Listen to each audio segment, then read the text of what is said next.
Welcome back, everybody. Today's video is another Dota Diary video talking about, I titled this one the Not My Problem video. And what prompted me to make this video is a few months back, a wise man said to me that I was making other people's problems my problems. And at the time, and when you hear that, you're probably thinking something like, what exactly does that mean? Like, to make somebody else's problem your problem. And since then, I've reflected, and I'd like to start this video by asking you guys a few questions. Have you ever had an argument with someone, attempted to resolve it, and when you ask something of them, they say something along the lines of, but you started it? Have you ever had a teammate that shit-talked you when you made a mistake, yet they were clearly playing poorly as well, potentially even way worse than you're playing? And for my third question, have you ever had someone do something that really bothered you and you were too nervous to tell the other person about it because you were afraid of how they would react? So why did I ask you these questions? I asked because upon reflection on making other people's problems my problem, I have come to one overarching conclusion, that this is a two-way street, that if I make other people's problems my own, I'm equally likely to make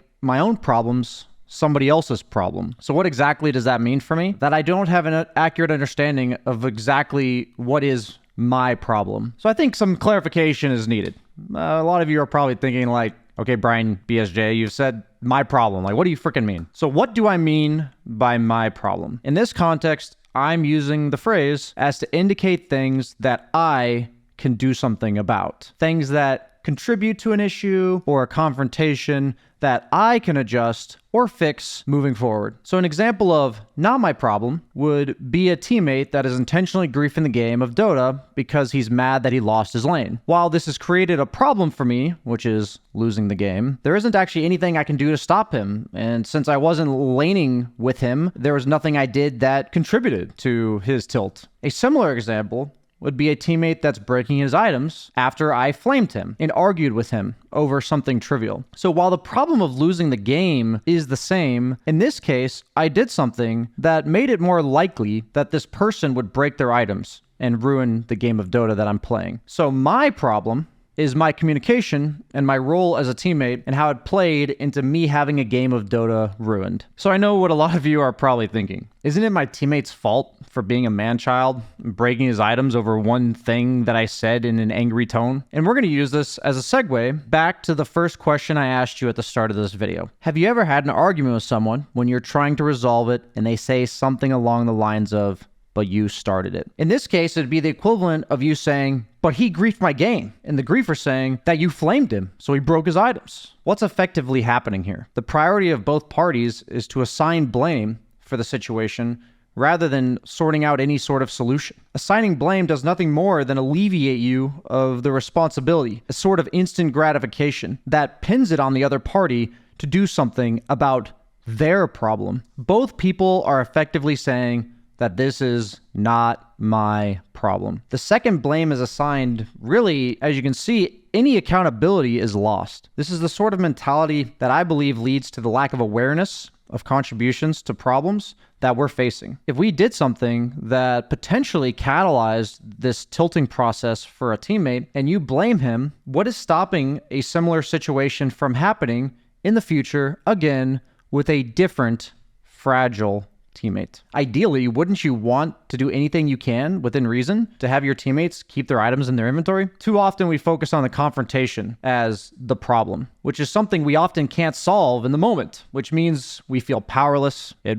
makes us feel victimized, instead of focusing on something that we did that contributed to the confrontation. These contributions are the real problem that we can do something about. And for the sake of this video, something that is your problem. If you are still here, maybe you're picking up what I'm putting down so far. Maybe you disagree.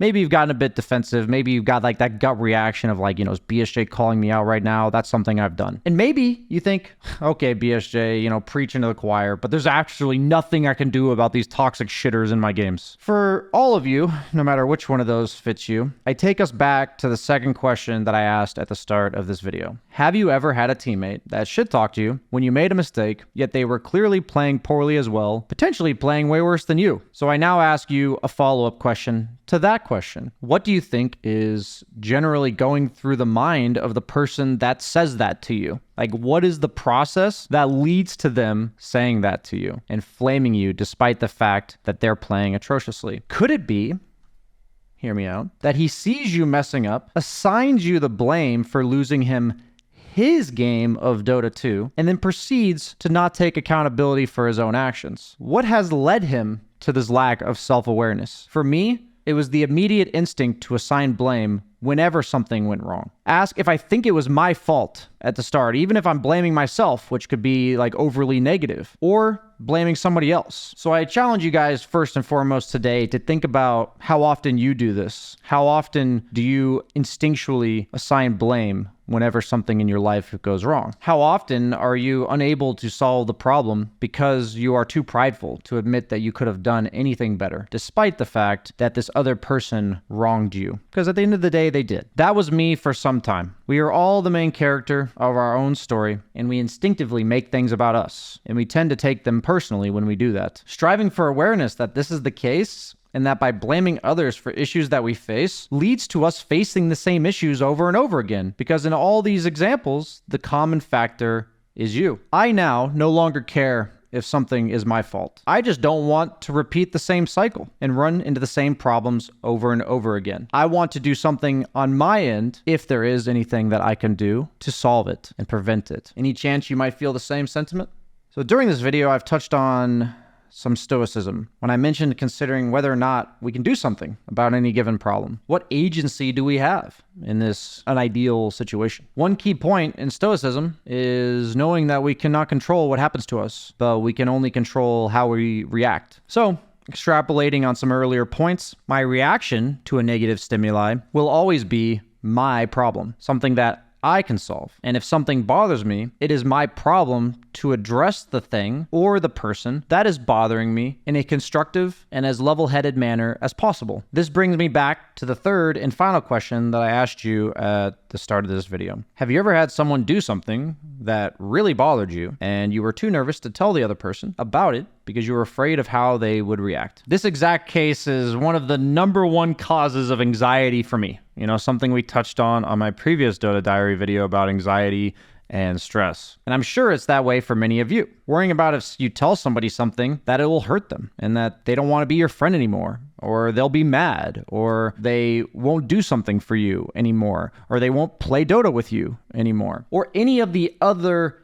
infinite possible ways that this could go badly. So far in this video, we've talked a lot about how we have this tendency to make things not our problem. We assign blame to somebody else, thus not my problem, thus I don't do anything to solve it. But in this case, maybe you see where I'm going with this, you are making somebody else's problem your problem. Your role in this situation, the problem that you must address, is exactly how you tell the other party that they're upsetting you. Do you verbally attack them? Do you scream at them? Delivery and how you say something is always as important or more important than what you're actually saying. If you don't get the desired resolution, you can later ask yourself if your delivery may have made it difficult for the other person to help or to react properly. Remember, even if they did something that bothers you, blaming them and expecting them to be the accountable party is simply going to prevent you from improving in any of your conflict resolution skills. The more truthful and direct we are about something that is upsetting to us, the better chance we give the other person to respond in a healthy way. Now, if the other person responds negatively, and you also feel like you've done everything you can to present the problem fairly, that tells you a lot about them and whether or not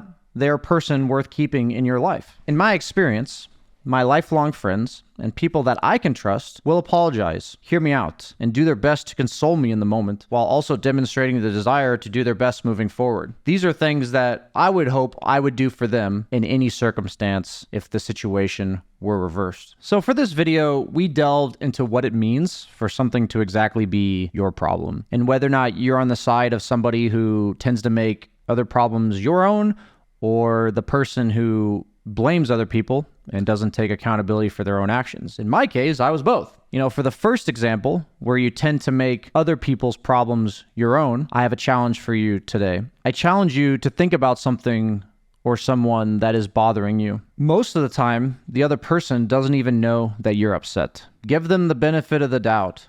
that there are no malicious intentions involved. And if you were acting in good faith, yet doing something that upset your friend, wouldn't you want them to tell you? So I challenge you to tell them, to do your best, to give them a chance to apologize and rectify the situation. Be a part of the solution rather than being a part of the problem. And if you're the type of person that tends to blame others instead of taking accountability for your actions, I challenge you to simply be aware, like we said earlier in the video, of when you assign blame for things. I'm not telling you everything's your fault. All the problems that you face is your fault. I'm not accusing you of anything. I just hope that the fault in the matter is not your own main focus, and that hopefully by bringing awareness to how often you may do this, knowing that there's probably a better way to solve your own problems or to help in these tough situations, that you can slowly but surely do it less and less. Thank you so much for watching, everybody. I hope you enjoyed this video.